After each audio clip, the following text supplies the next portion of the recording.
Hey guys, welcome back to the CulePodcast. Welcome back to another video. On today's video, we're going to be talking a little bit about Barcelona's game yesterday against Celta Vigo away from home. I'm just going to be talking, giving my quick thoughts because honestly, there's not really much to talk about. It's just the same old, same old. We're going to be talking about Lewandowski's fantastic achievement with the club. And then as well, we're going to be looking at some quotes from Ronald Araujo.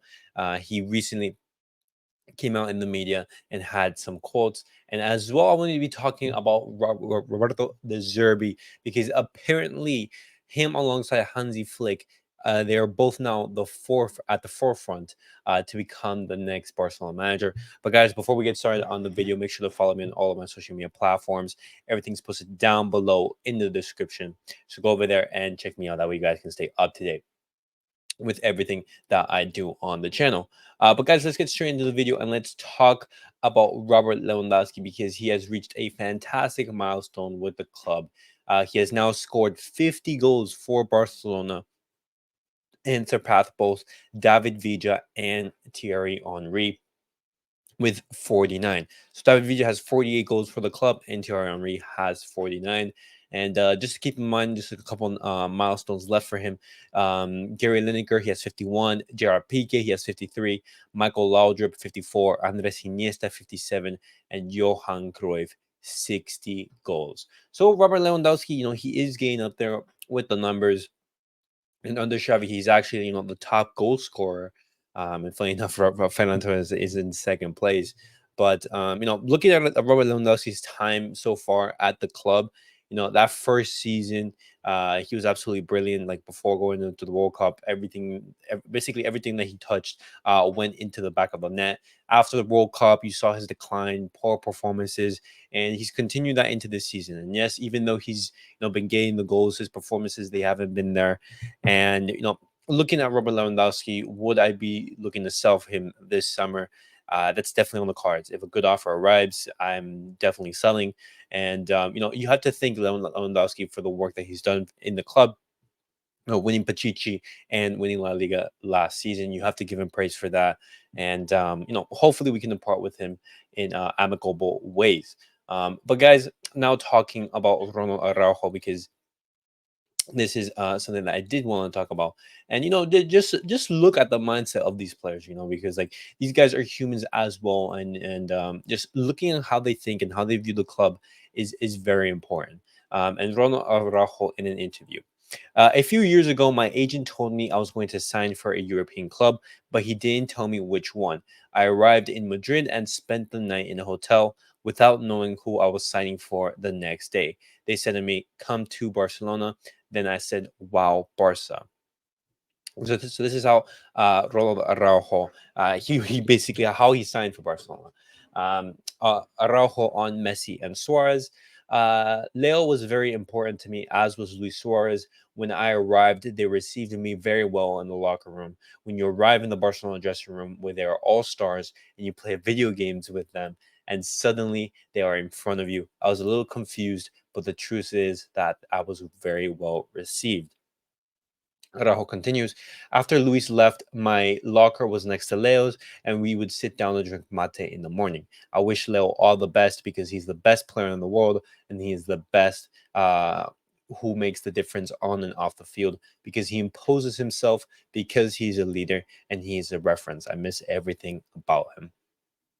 And who knows? Maybe some of Ronald Araujo's leadership skills he has on that from being under the guide of maybe say like a Pique, of a Messi, of a Suarez. Having these experienced veterans basically guide you and basically ease you into the Barcelona setup. Araujo on how he wants to improve.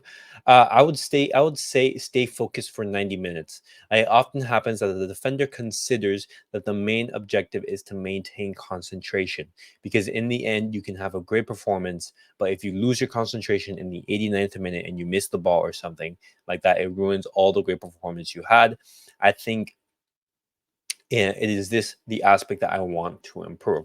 This is the basically the double-edged sword that defenders and goalkeepers they have to deal with because you can have a fantastic performance for the rest of the game, but if you mess up just once, if you have a mistake once, then that can cost you the game. That could lead to a goal, and you're playing with a high risk jeopardy. Otherwise, attackers, they could lose a ball, they can miss a shot, they can miss open goals, but they can come back in, and they don't necessarily harm your team. And so it's very good to see Araujo wanting to improve his concentration, because I would actually say that this is something that Barcelona lacks in general. Barcelona at the start of games, and at like the start of the second half, and times during the match, they have lapses of concentration and they can't focus. Whether that is Barcelona just like their how they're training, how Xavi is working with these players. Barcelona, they just don't seem at the races whenever we're starting games. And lastly, Ronald Araujo talking about the pressure of playing for a club of Barcelona. Barcelona is a special club, and there is a big influence around it. But I think we have to be aware of where we are and the club we represent, and the pressure is normal. I think players should accept constructive criticism, and that's normal. None of these players are like exceptionally I would say imperious to criticism. For example, we have to remember that these players are human and they are going to make a mistake, and they should, criticism is normal. And especially playing at a club like Barcelona, you are going to receive criticism, and it's good to see that Araujo, he recognizes that. And looking at these words from Araujo, it shows that, like, he's very human. He understands what it is to play for Barcelona.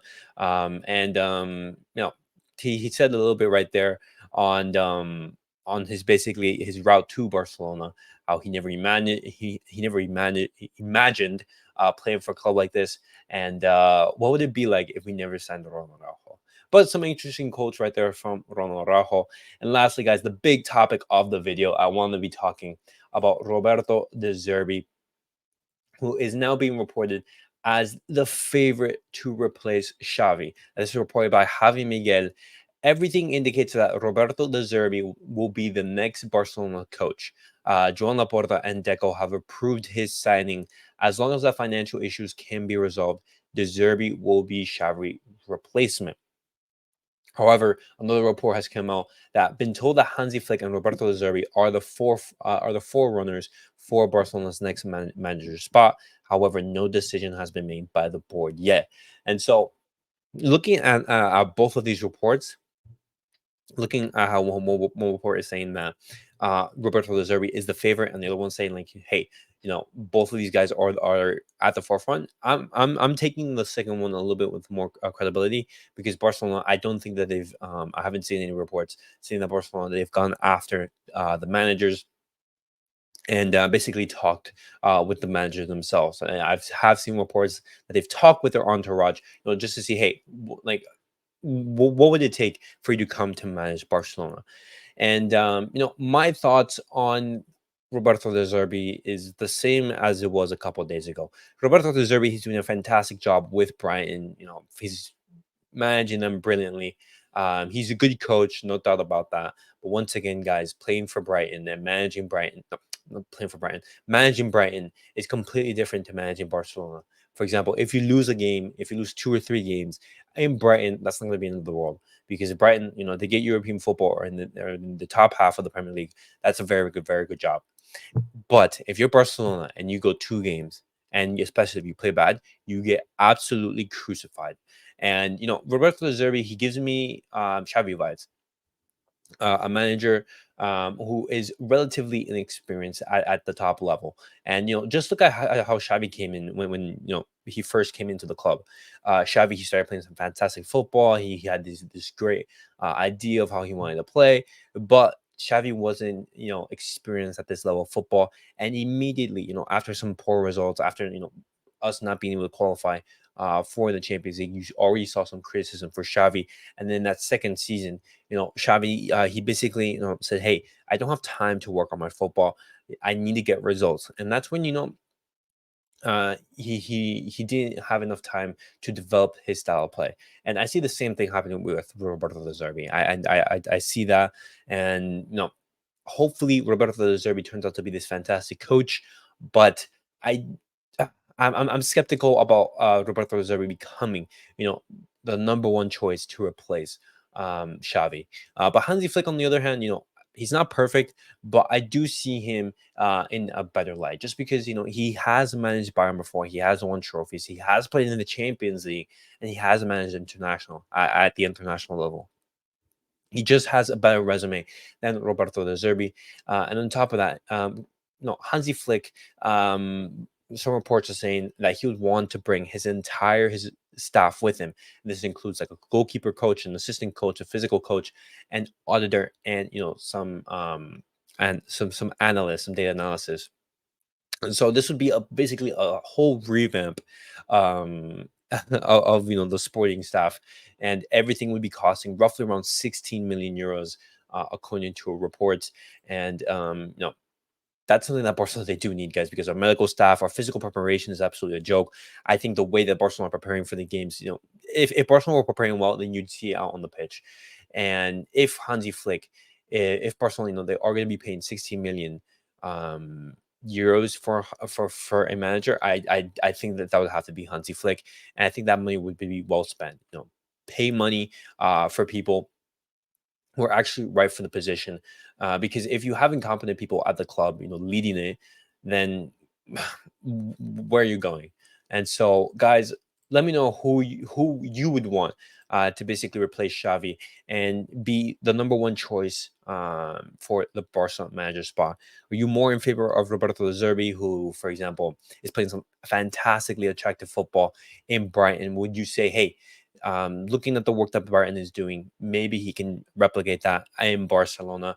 It would be high risk, high reward, though. Or would you say, hey, let's go for Hansi Flick, an experienced manager who's managed Bayern and who knows the experience of managing a top team, and as well as who's bringing in his staff to basically revamp Barcelona's supporting staff? But guys, definitely let me know your thoughts on everything that we discussed on today's video, and I'll catch you guys all in the next video.